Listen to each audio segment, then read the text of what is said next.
আজকে যেহেতু হোলি তো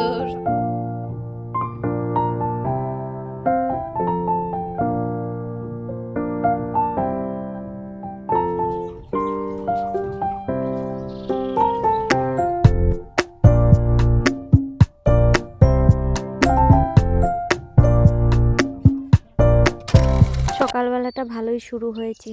তো কে জানে আমার জীবনে এত বড় দুর্ঘটনা লিখে রেখেছে ভগবানে। এত বড় একটা দুর্ঘটনার হাত থেকে বেঁচে ফিরলাম। সমস্ত কিছুই আজকে তোমাদের সাথে শেয়ার করব। সেদিন আমার কি হয়েছিল, বুধবার দিনের ঘটনা তোমাদের সাথে শেয়ার করব। যেদিন হোলি ছিল সেদিন অনেক বড় একটা দুর্ঘটনার হাত থেকে রক্ষা পেলাম। আর কিভাবে সলভ হলো, আর কিভাবে দুটো ব্রাইট আমি সাজাতে পেরেছি এই বিপদে পড়েও। তো সমস্ত কিছু আজকে ব্লগে শেয়ার করব। আমি তো ভাবতেও পারিনি যে এত বড় দুর্ঘটনা আমার সাথে হতে চলেছে। তো চলো আজকের ভিডিওটি শুরু করা যাক। শুভ সকাল বন্ধুরা, তোমরা সবাই কেমন আছো? আশা করি বেশ ভালো আছো এবং সুস্থ আছো। আমি মোটামুটি ভালো ছিলাম, পরে অনেক খারাপ হয়ে গিয়েছিলাম। তো যাই হোক, আরেকটি নতুন ব্লগে সবাইকে জানাচ্ছি অনেক অনেক ভালোবাসা জানিয়ে আজকে আরেকটি নতুন ব্লগ শুরু করলাম। আই হোপ আজকের ব্লগটি তোমাদের খুব ভালো লাগবে। আর আমার সাথে ঘটে যাওয়ার কাহিনীটাও তোমাদের সাথে আজকে শেয়ার করব, যেন তোমাদেরও এরকম না বিপদ হয়। তো চলো স্কিপ না করে সম্পূর্ণ দেখো, আশা করি বুঝতেও পারবে আর ভালোও লাগবে। আজকে বারটা হলো বুধবার, আর এখন ঘড়ির কাঁটা প্রায় 8:30 বাজে। এখন থেকেই আমার ব্লগটি শুরু করেছিলাম। তো জানো তো ওই আজকে ছিল হোলি। তো আগের দিন তো চলে গেল পূর্ণিমাতে আবির খেলাটা হয়ে গেল। তো আজকে হলো হোলি খেলা। তো হোলি খেলার দিন আমার আছে সংসারের তো সমস্ত কাজবাজ আছে, প্লাস আজকে দুটো ব্রাইড সাজানো আছে। তো তার জন্য আগে তো সংসারের সমস্ত কাজবাজ শেষ করতে হবে। তো ভাবলাম সকাল সকাল যেহেতু কাজে বেরিয়ে যাব, তার জন্য ভাবলাম সকালবেলা একটু ঘরদুয়ার পরিষ্কার পরিচ্ছন্নভাবে গুছিয়ে করে নিই। তো কালকের কিছু জামা কাপড় ছিল, সেগুলো কিন্তু রোদ্রে মেলে দিলাম, ভিজা ছিল হালকা। তো অবেলা জামা কাপড় কাচাতে শুকায়নি ভালো করে। তো সেগুলো রাত্রেবেলা চেয়ারে রেখে দিয়েছিল তুলে এনে। আমরা প্রত্যেকের বাঙালির বাড়িতেই কিন্তু একটা করে চেয়ার থাকে যেন জামা কাপড় রাখার জন্য। তো একবার শুকাবে সেগুলো রাখা, আবার অগোছালো করে আবারও রেখে দেওয়া, এরকম পরিস্থিতি। তো আমারও সেম একটা চেয়ার থাকে, সেই চেয়ারে হয়তো বা শুকনো থাকে, মাঝে মাঝে ভিজা থাকে, আর কখনো কখনো তুলে এনে রাখা জামা কাপড় থাকে। তো যাই হোক, এগুলো মেলে দিয়ে এসে আর সকালবেলা তো সমস্ত চাটা খাওয়া হয়েছে, ঘর দুয়ার কিন্তু ঝাড়ু দেওয়া হয়েছে। আর এখন এই যে এগুলো ঘর দুয়ার একটু ভালো করে একটু পরিষ্কার পরিচ্ছন্ন করে রাখার আর কি গুছগাছ করে নিই। তো পরে তো আজকে সারাদিন যেহেতু বাড়িতেই থাকবো না, তার জন্য তো পরে আর সময়ও পাবো না। তো তাতানের একটু শরীর খারাপ হয়েছে, তার জন্য কিন্তু ওকে একটু ওষুধ খাইয়ে দিলাম। আর কি দুষ্টুমি জানো তো, ওই গরমটা এখন অনেকটা গরম পড়ে গেছে। ব্ল্যাঙ্কেটের কাভারটা সেদিনই কেচেছিলাম, তারপরে আর তোলাও হয়নি। এখন আবার 2 থেকে 3 দিন গায়ে দেওয়া হয়েছে। এখন আবার একটু কেচে ধুয়ে তারপর রোদ্রে দিয়ে ভালো করে রেখে দিব। আর এইটা এখন যেহেতু বিছানার থেকে চেয়ার থেকে বিছানা, তো এইসব এর জন্য দেখো না, কি বলো তো, একবার বিছানায় আসছে এটা গায়ে দিবে, যখনই ঘরে আসে বিছানায় উঠে এটা গায়ে দিবে। তো আর কি করব, ওটা ও গায়ে দিয়েছিল। এখন যাই হোক, বের হলে ওষুধ টষুধ খাইয়ে দিলাম, এখন বেরিয়ে গেল। আর এখন ভাবলাম ঘর দুয়ারটা একটু গুছিয়ে নিই। তো মাঝে মধ্যে যেহেতু আমি কালকের দিনটা খুব খারাপ গিয়েছিল, তো ভিডিওটা তোমাদের সাথে বৃহস্পতিবার দিন শেয়ার করার কথা ছিল, তাই বৃহস্পতিবার দিন শেয়ার করতে পারিনি। মনের যে একটা ধকল, সেটাই আর কি কাটিয়ে উঠতে পারিনি। তো ভয়ানক অবস্থা ছিল। তো চলো কি হয়েছিল সেটা তোমাদের সাথে আজকে শেয়ার করি। তো কি হয়েছিল, তো বিকালে আর কি 3টার দিকে আমি রেডি হয়ে যাই।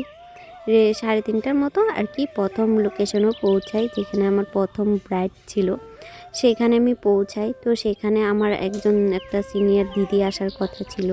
আমি সম্পূর্ণ মেকআপ আর শাড়ি সমস্ত কিছু করে তারপরে বাকি কাজ যতটুকু ছিল, মানে হেয়ার করা, ওড়না সেট করা, তার প্লাসে গয়নাগাটি পরানো, এই সমস্ত কাজগুলো কিন্তু ওই দিদির উপরে দায়িত্ব রেখে আর কি আমি অন্য আরেকটা লোকেশন ছিল, সেইখানে কিন্তু পৌঁছানোর কথা।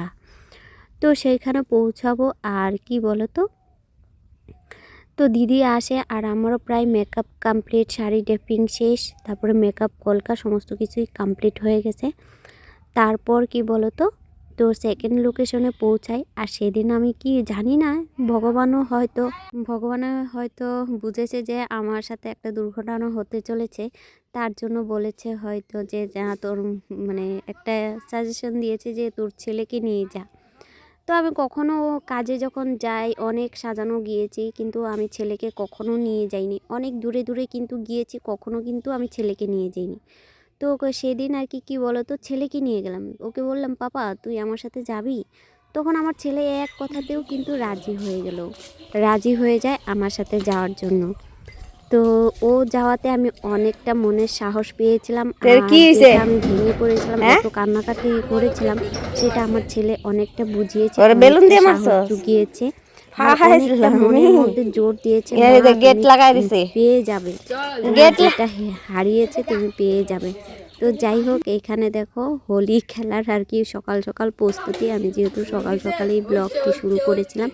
আর এখানে আমার ছেলের ফ্রেন্ড এসেছে আর কি হোলি। তো একটা ছেলেকেও জানো তো বেলুন জল ভরে দিয়েছে, তার জন্য গেটটা লাগিয়ে দিচ্ছে যদি ওকে না দেয়।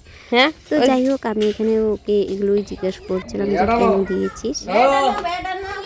তো ওকে বলে গিয়েছিলাম যে তুই বিকাল 4টা বা 5টার সময় আমি যেখানে সাজাতে যাব সেখানে তুই পৌঁছে যাস, সেখান থেকে তোকে নিয়ে আমি অন্য জায়গায় যাব।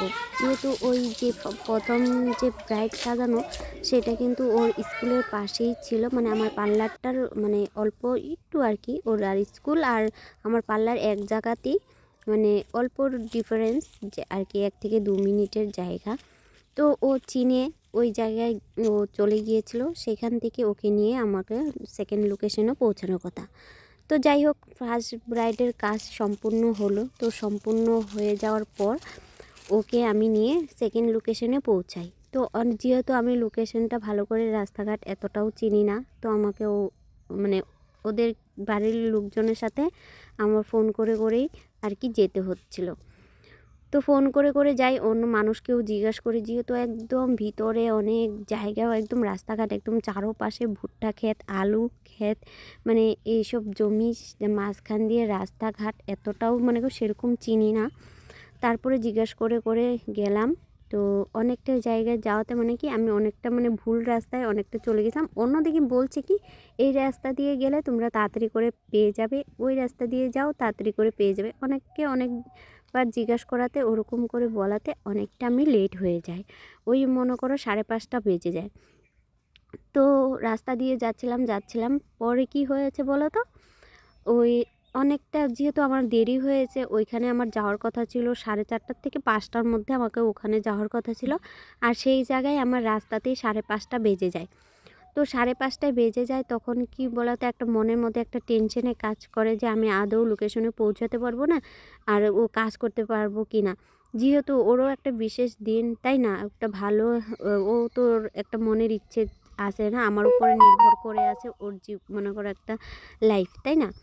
তো তার জন্য আমার একটা প্রচুর টেনশন লেগে যাচ্ছিলো, যেহেতু আমি সেরকমভাবে পৌঁছাতে পারছিলাম না, তখন টেনশন। আর খুব স্পিডে মনে করো মোটামুটি স্পিডে আমি গাড়ি চালাচ্ছিলাম, ঠিক আছে চালাচ্ছি।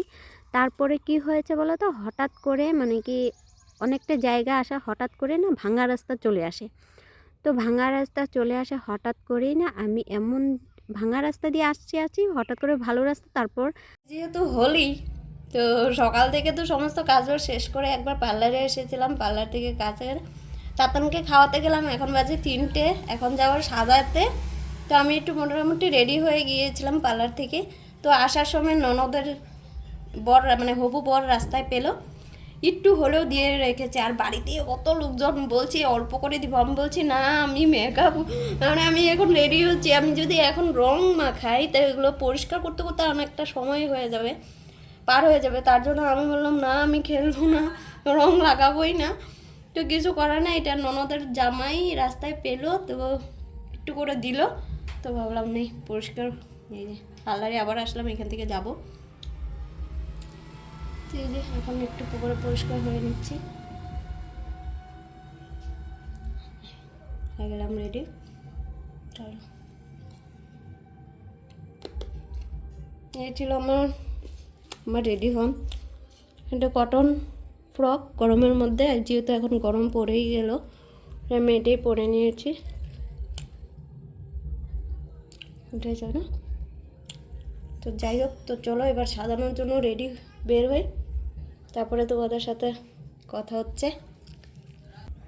টাটা সবাইকে, পরে দেখা হচ্ছে তোমাদের সাথে।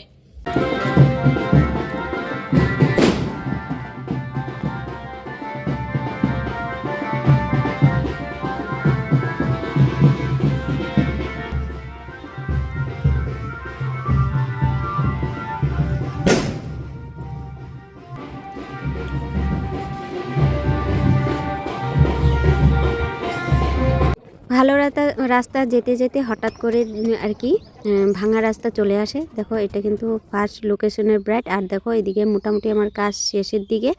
তখনই আমার ছেলেও চলে আসছিলো, তোমরা দেখতেই পারছো ওই সাইডে, আর দিদিও কিন্তু চলে আসছে। তো চলো দুর্ঘটনা তো তোমাদের সাথে তখন বলি। তো কি হয়েছে, হঠাৎ করে না ভাঙা রাস্তা চলে আসে, যেহেতু স্পিডে ছিল। তারপরে গাড়িটা হঠাৎ করে যখন আমি ব্রেক চাপি, আর আমার একটা কি, তোমরা অনেকবার আমার ভিডিওতে দেখেছো যে আমার এই স্কুটির পাশে একটা পকেট টাইপের আছে, সেখানে কিন্তু আমি অনেক সময় কিন্তু মোবাইল চার্জার আমি ওরকম করে কিন্তু দোকানে নিয়ে আসা যাওয়া করি। আর সব সময় কিন্তু আমার ওই জায়গাতেই কিন্তু মোবাইলটা থাকে, আমি যত দূরেই যাই না কেন ওখানটাতেই মোবাইলটা রেখে কিন্তু আমি যাতায়াত করি, কোনো সমস্যা হয় না বা কিছু না। হঠাৎ করে আমার যখন রাস্তাটা এত পরিমাণে ভাঙা পড়ে, তখন কিন্তু মোবাইলটা হঠাৎ করে ব্রেক চাপাতে কি হয়েছে, ওখান থেকে মোবাইলটা আমার বের হয়ে পড়ে যায়। তারপর অনেকটা মিনিমাম 1 থেকে 1.5 কিলোমিটার দূরে আমি চলে যাই। তো সেখানে আমি একটা বাজার পাই, সেখানে আমাকে অ্যাড্রেস দিয়েছিল যে এই বাজারে পৌঁছে আমাদেরকে ফোন করার জন্য, মানে ওদেরকে ফোন করার জন্য। তখন বাজারে গিয়ে আমি তখন কি বলো তো, মোবাইলটা বের করব, ফোন করব, তখন দেখি মোবাইল নেই। মাথায় মানে এমন মাথাটা নষ্ট, আমি সেইখানে ভেঙে পড়লাম তখন। মানে আমার মানে মন কি মানে আমার মানে পায়ের নিচে মাটি নেই, এরকম অবস্থা হয়েছে। তখনই এত কান্নাকাটি শুরু করে দিয়েছিলাম। তারপর জানো তো ওখান থেকে আবারও রিটার্ন এসে ওই জায়গাতে অনেকক্ষণ খোঁজাখুঁজি অনেক কান্নাকাটি করার পর শেষে মোবাইলটা পাই, আর সেকেন্ড লোকেশনও পৌঁছায়। এটা ছিল সেকেন্ড লোকেশনের ব্রাইড, আর এটা ছিল ফার্স্ট লোকেশনের ব্রাইড। তো তোমাদের সাথে সেরকমভাবে ডিটেলসে আমি বলতে পেরেছি কি শেয়ার করতে পেরেছি জানি না। তো চলো আজকে জানিও। তো আজকের জন্য ব্লগ এই পর্যন্তই। ভালো থেকো, সুস্থ থেকো, টাটা।